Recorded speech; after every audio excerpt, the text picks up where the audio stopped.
Salut à tous, vous êtes dans Service Action, le meilleur balado du jeu, le balado le plus intéressant du jeu. Aujourd'hui, c'est saison 1, épisode 5. Le thème, c'est les erreurs volontaires dans les preuves de concept et les outils offensifs. Aujourd'hui, on inverse les rôles. Je vais rien vous expliquer du tout. Je vais inverser les rôles et vous poser des questions à vous, les auditeurs. Bon, avant de commencer sur ce sujet, je vais juste définir trois mots de lexique euh, que vous pourrez retrouver dans les notes, dans le billet de blog qui sera attaché dans la description, hein, peu importe la plateforme où vous êtes, vous retrouverez en description le lien vers les notes attachées. Donc, le lexique PDC, preuve de concept, c'est une production d'un code source permettant de prouver la présence ou l'exploitabilité d'une vulnérabilité dans un système informatique. IDC, indicateur de compromission.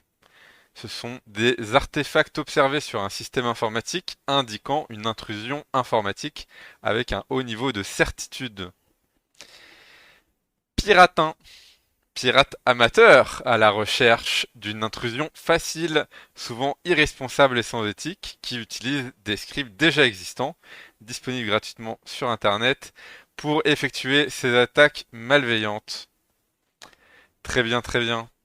Donc vous allez voir, de toute façon, ça va venir naturellement, mais vous n'êtes pas là que pour la technique, vous êtes aussi là pour apprendre des mots de français incroyables. Donc, je vais tout de suite commencer avec l'exemple numéro 1, vous allez mieux comprendre de quoi je veux parler. Donc comme exemple numéro 1, on a Rubeus. Du coup, comme erreur volontaire dans le dans le code source de l'application, en fait, justement, on va parler de ces erreurs volontaires qui sont là exprès pour laisser des traces, pour laisser des indicateurs de compromission, pour que, en fait, les équipes défensives puissent détecter plus facilement les outils offensifs. Donc là, dans Rubius, on a une erreur introduite dans le nom du processus de connexion. Donc il y a un certain nombre de personnes qui se posaient la question si c'était fait exprès, pas exprès, si c'était une erreur. Il y en a qui disent que c'était une erreur au départ, mais que quand ils se sont rendus compte, ils l'ont laissé exprès parce que du coup c'était utile pour la détection, etc. Donc, en fait, dans le processus, dans le nom du processus au démarrage, en fait, il est nommé user32 logon process, mais process avec 3 S. Donc, une petite erreur typographique probablement volontaire. Ce qui nous met sur la piste du fait qu'elle est volontaire, c'est que si on lit le code source, dans la fonction LSA register logon process helper, on a la variable logon process name qui est égale du coup, comme je disais, à user32 logon process avec 3S. Et on a un petit commentaire à côté qui est yes I know this is weird. En français, oui je sais c'est bizarre avec bizarre entre guillemets, avec un petit smiley clin d'œil. Donc probablement justement fait exprès. Et du coup, ça permet que ça soit visible du coup dans les journaux d'événements Windows, justement dans le nom du processus qui est remonté. Et en fait, ce qui est assez intéressant aussi, c'est que par exemple, ça a été mis en avant par quelqu'un qui est dans la Sécu, qui a trouvé ça lui-même en regardant le code source, et du coup qui a alerté sur Twitter en mode ah, regardez machin, ce que j'ai trouvé, c'est fait exprès ou pas machin. Ou est-ce que c'est une erreur? Et donc qui a annoncé ça le 17 janvier 2024 à 16h06. Et a priori, le l'auteur de l'outil devait suivre sur Twitter cette personne-là, où on a eu vent assez rapidement, parce que toujours le 17 janvier, mais à 19h42, donc quelques heures après, genre un peu plus de 3 heures après, bah du coup il a fait un petit commit sur GitHub pour supprimer ce bout de code-là et le modifier. Et d'ailleurs, enfin, si on regarde le commit qui a été fait pour supprimer cet indicateur de compromission, euh, et ben, bah, déjà c'est bizarre hein, que dans dans la durée, enfin dans le temps, ça a été supprimé que quelques heures après. Mais dans le commentaire, c'est remove the call to LSR register logon process as it was ultimately unnecessary. Donc bon, en gros, ils enlèvent la fonction qui était utilisée pour enregistrer un processus de démarrage. Et après, c'est marqué en message complémentaire: So long user 32 logon process IOC was hardly knew the. Euh, bah, du coup, ça admet déjà que c'était un indicateur de compromission. Et après, comme si c'était difficilement connu ou utilisé. Alors c'est marrant parce que je me suis amusé à recenser un peu tous les exemples. Donc bah, il y a cette personne sur Twitter, etc. Il y a, mais en fait, auparavant, par exemple, il y avait une étude de SpectreOps sur des vecteurs ADCS, etc. Et puis en petite note au milieu de tout le papier, ils mettent ça. Ah oui, en fait, note, on s'est rendu compte que dans Rubius, il y avait 3S, machin, etc. Euh, et du coup, c'est dans pas mal d'outils de détection aussi, parce que par exemple dans Fortinet, ils ont une règle de détection qui utilise en fait effectivement le nom de process avec les 3S. Euh, sur detection.fii, je sais pas comment on dit, FYI là. Pareil, ils ont une règle de détection aussi un peu plus avancée, qui utilise plus de critères, mais qui utilise celui-là notamment. Dans les outils qui avaient fuité de FireEye, et ben il y avait une règle de détection snort de ce truc-là. Donc en fait, même avant que ça soit peut-être dévoilé au grand public, il y a certainement beaucoup de grands acteurs comme ça ou d'États qui, eux, étaient au courant enfin de ces indicateurs de compromission-là et qui avaient fait des règles privées là-dessus, etc. peut-être. Et puis, bah, par exemple, on voit ça aussi dans des défis de sécurité, sur Security Break, où pareil, ils sensibilisaient les gens à ça et à créer une règle Yara pour utiliser le nom de process avec 3S, etc. Enfin bref, finalement, ça a l'air d'être assez connu, assez documenté. En deuxième exemple, bah, on a quelque chose d'un peu similaire dans Mimikatz, pour en fait le domaine de connexion qui est utilisé. Donc en fait, enfin grosso modo, je fais l'histoire courte. C'était quelque chose qui à un moment donné devenait obsolète, était plus utilisé, et plutôt que de le supprimer, bah ils ont remplacé la valeur que t'es vraiment censé passer, le vrai domaine, par en fait, euh, au début c'était une chaîne genre EOOE Kiwi, et après ça a été changé quelques jours après par un emoji cœur EOOE et puis Annecy à côté avec un autre cœur inversé dans l'autre sens. En gros, pour aider justement l'ANSSI et le SAR de l'ANSSI et tous les gens qui, qui peuvent être mis en relation avec eux à détecter l'utilisation de Mimikatz.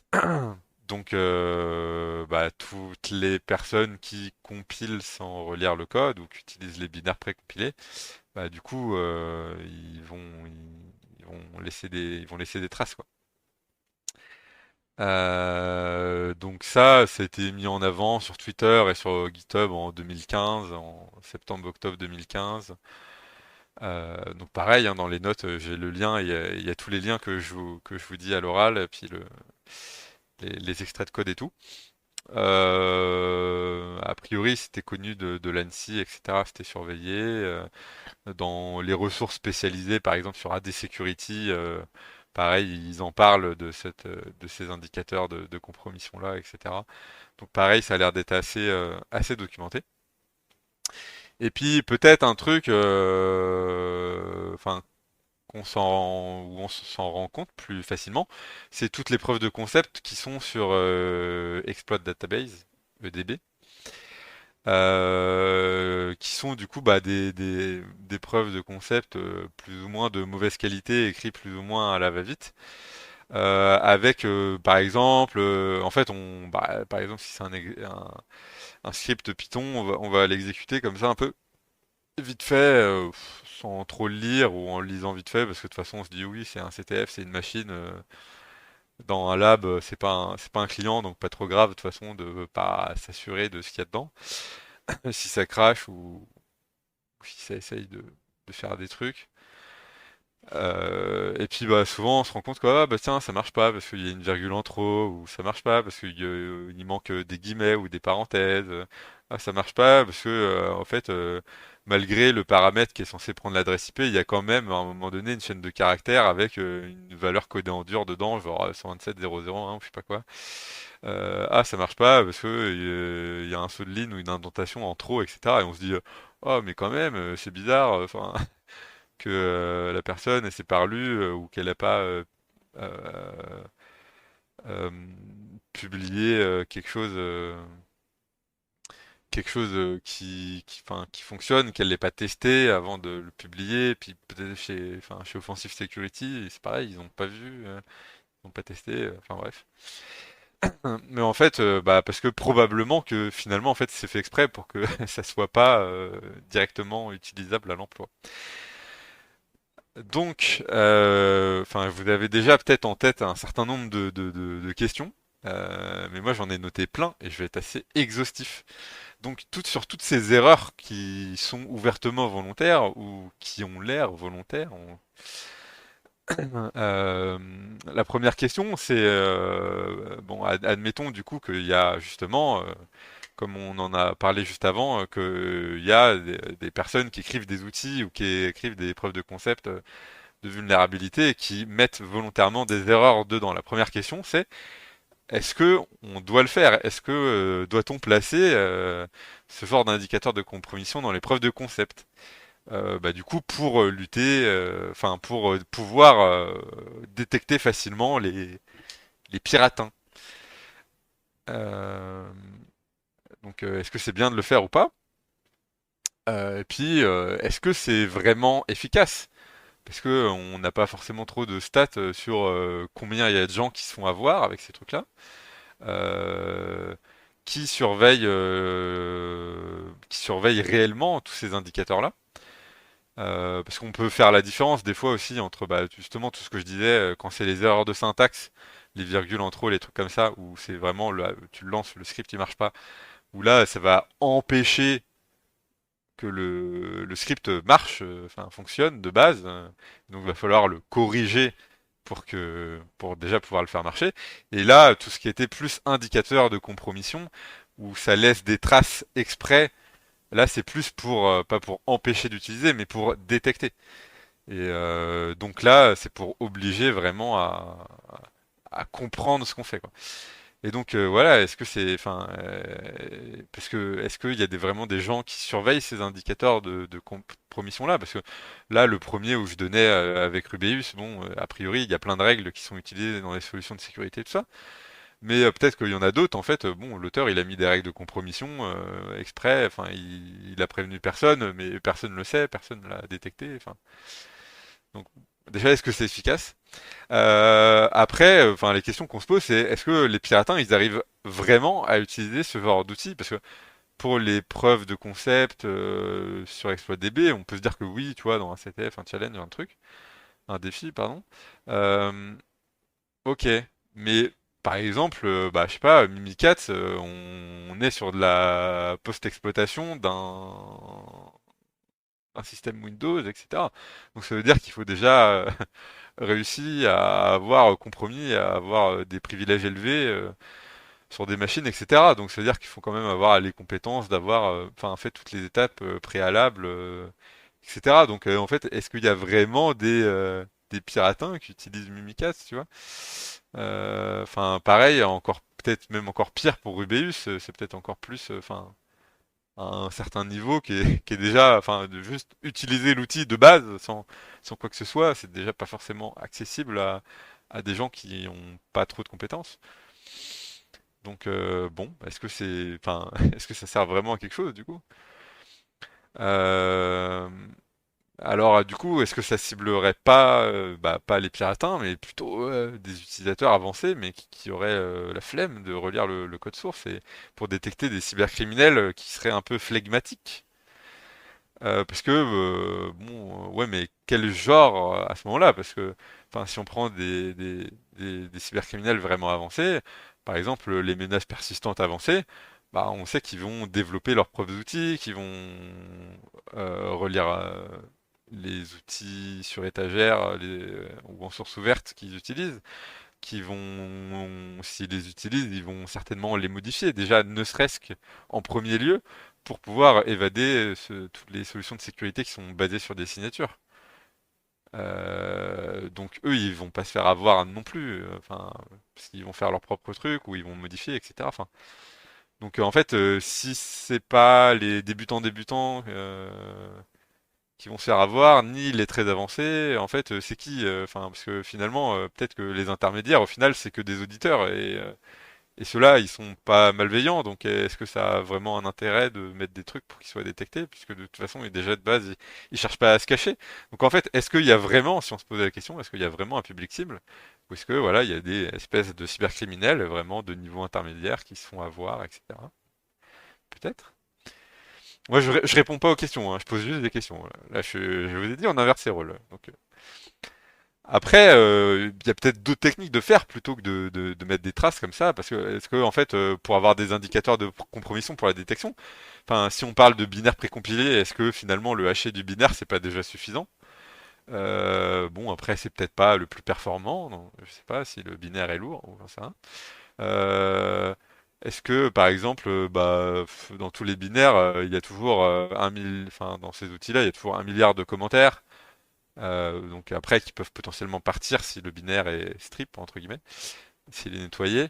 Euh, Après, il y a tout ce qui est chaîne de caractères aussi, qui sont plus ou moins avec enfin, des messages uniques. Enfin, d'ailleurs, on n'en a pas parlé de ce vecteur-là, mais dans les chaînes de caractères, ils mettent des fautes d'orthographe exprès pour que un message générique, en fait, il soit pas générique, il soit unique parce qu'il y a une faute d'orthographe dedans. Enfin, est-ce que c'est pas déjà suffisant en soi, enfin tous ces indicateurs de compromission là, est-ce qu'il y a vraiment besoin de rajouter une typo ou de mettre une chaîne de caractères hyper spécifique en plus? Bon. Et après, du coup, si oui, si on est persuadé que c'est une bonne chose de placer ce genre d'indicateur de compromission, euh, est-ce que on doit, comme c'était le cas du coup dans Rubeus, puisque par exemple dans Mimikatz il n'y avait pas d'indice, mais dans Rubeus il y avait un indice, bah, le commentaire. Et donc quelqu'un qui relit le code source, enfin en plus il va lire les commentaires en premier lieu, enfin un commentaire comme ça va le faire tiquer. Parce que là le triple S, enfin franchement, quand on lit le truc comme ça, enfin ça se voit pas quoi. Enfin il y a vraiment, si on veut travailler spécifiquement sur cet aspect-là, qu'on va s'en rendre compte. Mais ou c'est pareil, une faute d'orthographe dans une chaîne de caractères, on va pas forcément s'en rendre compte en lisant. Alors que là le commentaire, du coup, on s'en rend compte pour quelqu'un qui fait l'effort de lire. Donc est-ce que du coup il faut mettre, parce qu'à chaque fois on va être toujours dans la dualité entre plus c'est facile à s'en rendre compte, plus c'est facile pour les gens, les auditeurs ou tous les personnes éthiques, etc. Mais où ça va être aussi plus facile pour les cybercriminels. Parce que est-ce que le fait que ça soit plus facile à détecter en lisant le code source, en mettant un commentaire par exemple, est-ce que ça va vraiment aider les équipes défensives? Parce que, enfin, eux, ils vont déjà avoir des règles dans leurs outils de détection et tout ça, enfin, sans même le savoir, sans en être conscient. Bon, les auditeurs, ils s'en fichent un peu, même s'il y a des indicateurs comme ça dedans, parce que, enfin, s'ils font pas de red team, enfin, ils cherchent pas forcément à être discrets, donc ils s'en fichent un peu d'être détectés par le SOC ou un outil. Bon, sauf après s'ils sont bloqués par des AV et qu'ils voudraient les contourner, mais à ce moment-là, on rentre dans un autre domaine.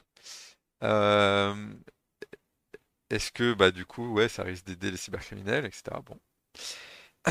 Et maintenant, si on parle spécifiquement des binaires précompilés,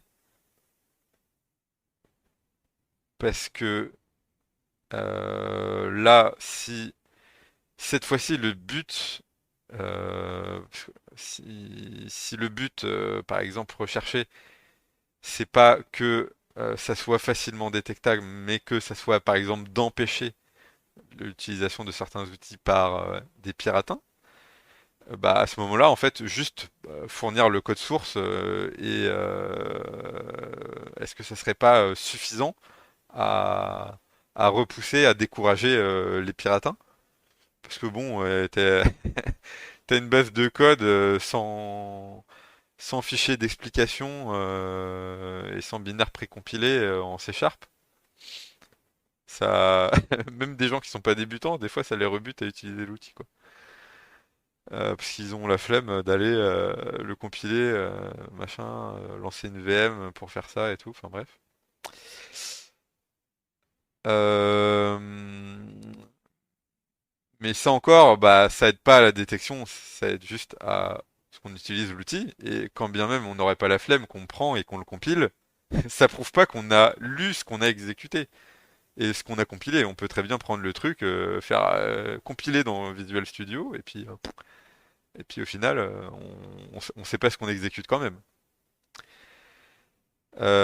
Les indices de compromission des binaires précompilés, est-ce que par exemple on pourrait se dire, bah là par contre pour la détection cette fois-ci, bah à ce moment-là en fait je mets pas d'indice de compromission supplémentaire fait exprès comme ça dans mon code source. Donc les gens qui vont compiler depuis mon code source, bah eux ils auront pas ça, tous ceux qui font l'effort. Mais par contre, dans mon binaire précompilé, comme de toute façon, il y a dans 99,9% des cas ou même plus, il n'y a aucune corrélation et aucune preuve que les binaires précompilés qui sont déposés correspondent au code source, par exemple, du dépôt GitHub, par exemple, qui est associé. Donc on peut très bien précompiler un code différent, un code où on a mis une porte dérobée, ou là en l'occurrence un code où on a mis un indicateur de compromission facile à détecter en plus. Et donc ceux qui utilisent le binaire précompilé et donc potentiellement bah, les piratins, etc. Bah eux ils vont se faire détecter facilement. Et puis ceux de toute façon qui font l'effort de compiler eux-mêmes le code source, bah eux seront pas détectés. Donc ça peut être intéressant quand même. Euh, Après, en lisant sur des forums des trucs, à ce qui paraît qu'il y aurait des groupes soutenus par des États ou que du coup je peux pas me résoudre à appeler des attaquants persistants avancés, parce que enfin, s'ils étaient vraiment avancés, ils se feraient pas avoir. Mais en tout cas, des groupes de cybercriminels soutenus par des États qui utiliseraient des binaires précompilés, bah, a priori par exemple ceux de Mimikatz. Bon, est-ce que c'est vrai ou pas? Mais surtout, si c'est, enfin, si c'est vrai, est-ce qu'ils font exprès ou pas? Parce que par exemple, si c'était des attaquants avancés, bah, ils pourraient très bien faire exprès d'utiliser des binaires précompilés où ils savent qu'il y a des signatures qui vont être détectées par les outils défensifs, par exemple pour simuler des attaquants non avancés. Parce que par exemple, dans tout ce qui est il y avait beaucoup en fait par exemple de d'attaquants avancés ou soutenus par des États qui envoyaient des logiciels de destruction qui étaient là en fait juste pour détruire des systèmes et qui maquillait sous forme de rançongiciel. Donc il faisait semblant de tout chiffrer, de demander une rançon pour qu'on croie que bon, c'est des cybercriminels un peu communs qui sont là juste pour se faire de l'argent, alors qu'en fait c'est des acteurs étatiques qui sont là pour détruire et ils maquillent ça. Donc là ça pourrait être pareil. Ça pourrait être du coup des attaquants avancés qui en fait utilisent des binaires précompilés pour se faire passer pour des cybercriminels un peu bidons et pour pas qu'on sache, enfin pour pas qu'on pense, on se dit ah bah s'ils se font avoir par ça, c'est que c'est bidon, c'est qu'ils sont pas, c'est qu'il n'y a pas des agences à trois lettres qui sont derrière tout ça, etc. quoi. Donc ça pourrait être fait exprès ou pour faire des attaques sous faux drapeau pour utiliser justement des indices de compromission d'autres acteurs malveillants pour se faire passer pour eux, etc., etc. Euh, D'ailleurs, bah, je vais rajouter en direct une question. Parce que je voyais qu'il y avait aussi des gens qui se posaient de la question que à partir du moment où l'indice de compromission il est trop connu, et bah justement après ça peut servir de, enfin ça peut générer des faux négatifs ou ça peut servir justement dans d'autres binaires, on, on va mettre parce que si c'est juste parce que quand on fait des règles bateau en combinaison, en faisant pas des combinaisons ou des corrélations entre plusieurs vecteurs, plusieurs comportements et cet indice de compromission bien connu, et si on fait juste sur le nom du processus ou juste sur une chaîne de caractères, et bah après c'est facile de blinder dans plein d'autres binaires, de réutiliser ce même indicateur là bah, pour faire croire que c'est un autre outil qui est utilisé alors que c'est pas celui-là et un peu brouiller les pistes, etc. Donc en fait c'est important de faire des règles enfin, de détection où on va être un petit peu plus spécifique ou corrélé avec des événements, etc. Puis après le risque aussi à l'inverse, c'est que si on fait des événements trop corrélés, la moindre petite modification, après on a des faux négatifs, on détecte plus rien, etc. Enfin bref.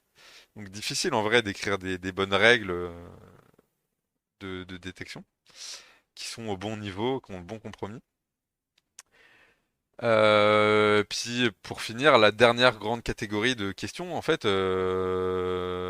c'est que là, si on parle pas des preuves de concept, voilà, pour des vulnes comme ça à l'arrache, mais qu'on parle vraiment des outils, comme par exemple, bah, comme Mimikatz ou comme d'autres, est-ce que c'est vraiment pertinent du coup d'obliger, enfin, est-ce qu'il n'y a pas un moment en fait où on est obligé de toute façon de faire confiance à partir d'un certain moment? Et si oui, à partir de quel moment?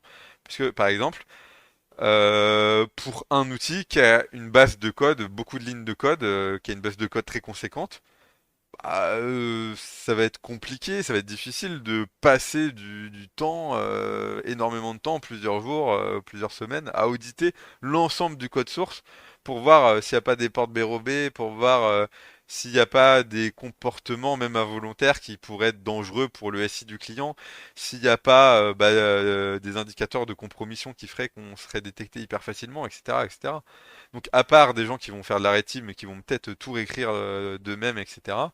Enfin, il y a peut-être pas beaucoup de gens qui peuvent se permettre ça d'un point de vue temps, compétences, argent, etc. Enfin, au bout d'un moment, il y a quand même des contraintes économiques. Il faut être rentable, donc on peut pas non plus passer son temps à tout relire, à faire des audits de code sur le moins de trucs qu'on utilise. Euh, donc là, je disais pour des bases de code très conséquentes, mais c'est pareil pour des outils qui évoluent hyper souvent, enfin, où, où il y a, je sais pas, 30 commits par jour. Bah, soit ça veut dire on reste dans une version figée qu'on a audité une fois et on profite pas des mises à jour de l'outil, soit ça veut dire que hyper fréquemment il va falloir constamment relire, faire un suivi des modifications et relire toutes les modifications qui ont été faites pour voir s'il n'y a pas des choses comme ça qui ont été introduites dedans, etc. Enfin, enfin, c'est un boulot à part entière, quoi. Et après, pareil, enfin, on sait bien que, enfin, il y a des clients où vous savez, les clients qui font des appels d'offres où dedans ils demandent de donner la liste des outils, tu vois. Comme si on utilisait 10 outils et qu'on allait leur donner la liste des 10 outils qu'on utilise pour faire tous les tests. Alors que foncièrement, sur des services, des protocoles réseau, enfin peu importe, des applications, des trucs, etc. Bah en fait, on va utiliser un outil différent par limite par port ou par service réseau qui existe.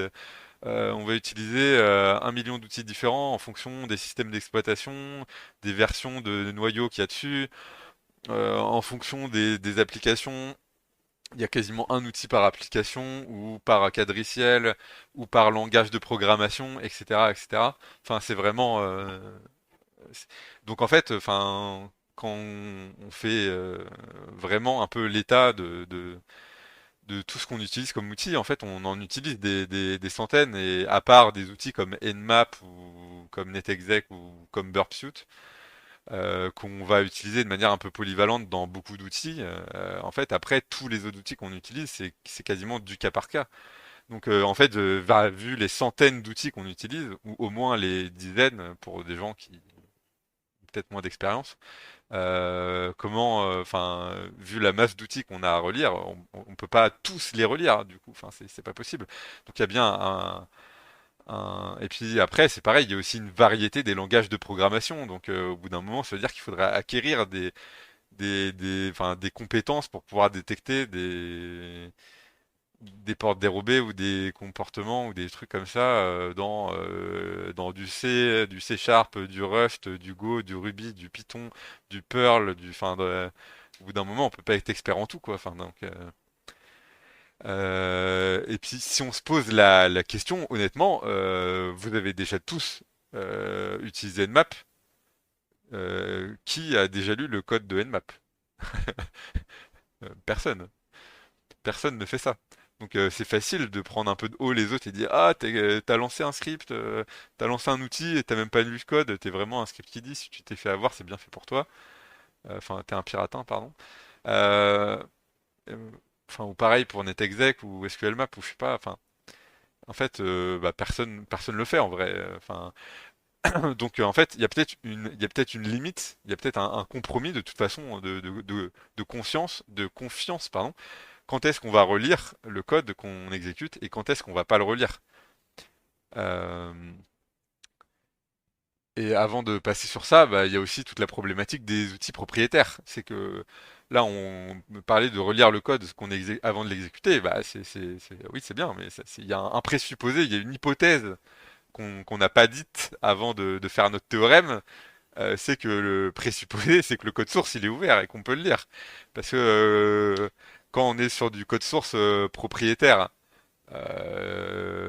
si je prends Nessus par exemple, bah, comment vous faites pour relire le code source? Bah, vous pouvez pas. Ou alors vous allez faire de la rétro ingénierie dessus pour connaître les comportements, les signatures qui pourrait y avoir dessus. Enfin, c'est pas possible. Là, c'est encore plus invraisemblable. Donc, la dernière grande question, c'est du coup, bah, si on admet que oui, il y a des trucs qu'il va falloir relire, et il y a des trucs on peut pas relire, et bah, où on met le curseur de confiance? Est-ce qu'on se dit que, bah, par exemple, les preuves de concept, on va les relire systématiquement? Parce que déjà c'est faisable, parce que souvent en fait c'est tout le temps dans les mêmes langages, c'est souvent soit en C, soit en Python. Donc c'est des langages qu'on connaît, qu'on peut relire facilement. Souvent c'est court, donc ça va faire quelques dizaines de lignes, une centaine ou 200 lignes au maximum, donc on peut le relire rapidement. Souvent il y a un très faible niveau de confiance qui est accordé, et c'est des auteurs totalement aléatoires, inconnus. Enfin, donc il y a pas, il y a pas a priori, il n'y a pas une confiance de base qu'on peut accorder. C'est publié à droite, à gauche, sans vérification. Souvent, au moment où on va vouloir utiliser ces preuves de concept-là, ça va être dans le feu de l'action. Il y a tel vuln qui est sorti hier ou avant-hier. Vite, vite, c'est pas encore patché, c'est pas encore corrigé. Il faut que j'exploite. Du coup, j'ai trouvé une preuve de concept sur GitHub, super, je l'exécute.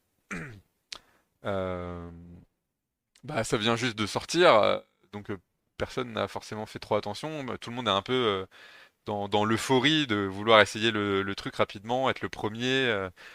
Même par exemple pour des gens qui font de la chasse aux bugs ou des trucs comme ça, ils veulent être le premier exploité, ainsi de suite. Et du coup, il y a aussi, bah ça c'est déjà vu dans les médias et tout, bah, des chercheurs en sécurité, des auditeurs et tout ça qui sont à voir par justement des logiciels malveillants ou des trucs comme ça qui sont fournis sous forme à chaque fois qu'il y a une grosse RCE Windows qui sort ou un gros truc comme ça, il y a en fait il y a et qu'il n'y a pas de preuves de concept euh, qui sont qui sont qui sont sorties, bah du coup ils vont exploiter le fait que les gens ils veulent absolument un script d'exploitation et donc ils vont mettre des faux scripts d'exploitation qui en fait ont des portes dérobées dedans, des comportements malveillants, etc.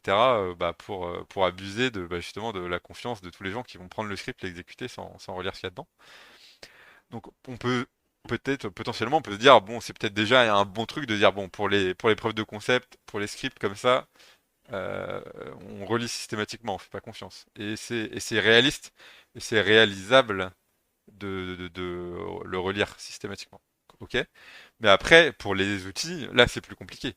Parce que là, on est sur beaucoup plus de lignes, il y a beaucoup plus de variété de langage, enfin tout ce que j'ai dit tout à l'heure, on utilise beaucoup plus d'outils, ça va évoluer, ça va être mis à jour, machin, etc. Donc très difficile. Donc là, il va falloir se dire qu'il y a quand même une grande partie des outils où on va pas auditer le code source de ce qu'on va exécuter. Donc bon, bah forcément, on va avoir plus facilement confiance en ce qui est en source ouverte. On va privilégier peut-être de compiler depuis les sources plutôt que d'utiliser le binaire précompilé, comme je disais tout à l'heure. Après, on va peut-être faire au cas par cas, selon l'auteur. Quand c'est quelqu'un qu'on connaît, qu'on suit, qu'on sait qu'il travaille dans telle entreprise, enfin qu'il est éthique, etc., qu'on suit ses travaux, il sort un nouvel outil, on se dit bon, ok, je lui fais confiance, je peux l'utiliser sans relire, etc. Ou même sur son niveau d'expertise pour qu'il n'ait pas fait des trucs qu'il ait testé, que ça fasse pas planter lui aussi du client et tout. Après, ça peut être aussi selon le niveau d'adoption. Bah, un outil qui a 4 étoiles sur GitHub, on va peut-être pas faire confiance, surtout si on connaît pas l'auteur, alors qu'un outil qui a peut-être 20 000 étoiles, enfin personne n'a lu le code source de VS Code par exemple, et tout le monde l'utilise. Enfin, donc peut-être qu'on fait confiance. D'ailleurs, est-ce qu'on devrait faire confiance à Microsoft? Euh, et après, bah, sinon, selon les distributions de Linux qui empaquettent ces outils-là, donc si l'outil il est empaqueté dans Kali, non, je rigole, dans des vraies distributions genre Black Arch Linux, est-ce que du coup on peut le faire confiance? Bah, alors, bah après, déjà ça pose des questions parce que pourquoi on y ferait confiance? Parce que vous partez du principe que les gens qui ont empaqueté les outils, ils sont allés relire le code source des outils qu'ils ont empaqueté et tout. Bah, moi je serais vous, j'en serais pas si sûr. Et je suis bien placé pour le savoir. Pour ceux qui ont la ref. Euh, donc voilà, bon bref, on va pas s'étaler plus que ça. J'ai déjà posé maintes et une question. J'espère que tout ça, ça vous aura fait réfléchir et surtout, bah, si vous avez des réponses à ces questions-là, bah, n'hésitez pas d'essayer de me contacter sur LinkedIn ou sur Twitter ou sur ce que vous trouverez comme canal de communication et de me faire part de ces commentaires-là ou sur la plateforme où vous écoutez ce magnifique balado, s'il y a une possibilité de laisser des commentaires. Et ben, dites-moi ce que vous en pensez et merci à tous pour votre écoute et à bientôt, j'espère, pour un nouvel épisode. Ciao.